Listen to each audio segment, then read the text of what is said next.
17 студенти от факултета по изобразително изкуство при Великотърновския университет Свети Кирил и Методий представят пред българска публика 60 творби, включени в изложба "Аз и Европа". Експозицията е пътуваща и днес бе открита в Сливен. Уважаеми приятели, добре дошли на откриването на пътуващата експозиция "Аз и Европа".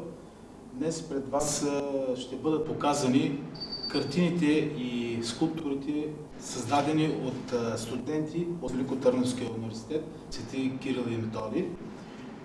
Те представляват скулптури и картини, които са на тема, както казах в началото, "Аз и Европа", и са реализирани със съвместното съдействие на Европа директно Стара Загора и Европейския информационен център Сливен.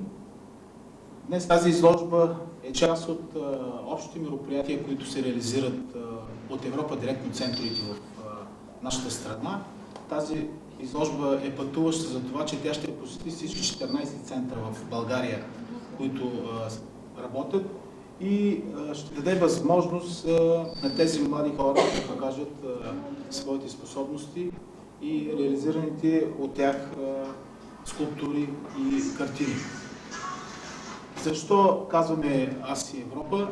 Защото със своите картини те са показали своето виждане, как те виждат Европа и нашето участие в Европейския съюз.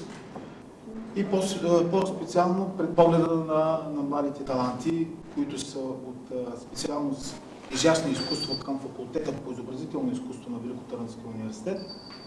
Мога да кажа тук, че тази изложба ще бъде и част от мероприятията, които изпълняваме по дните на Сливен, т.е. празника на град Сливен, Димитровден.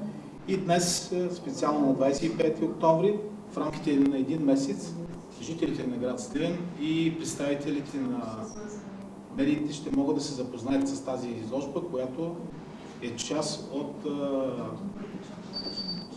и е изложена в фоайето на Европа директно Сливен.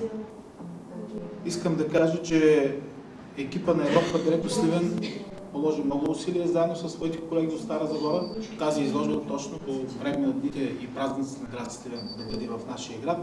Така че ще се радвам техният тук да бъде възнаграден и всички граждани на нашия град да се запознаят с изкуството на младите таланти от Великотърновския университет.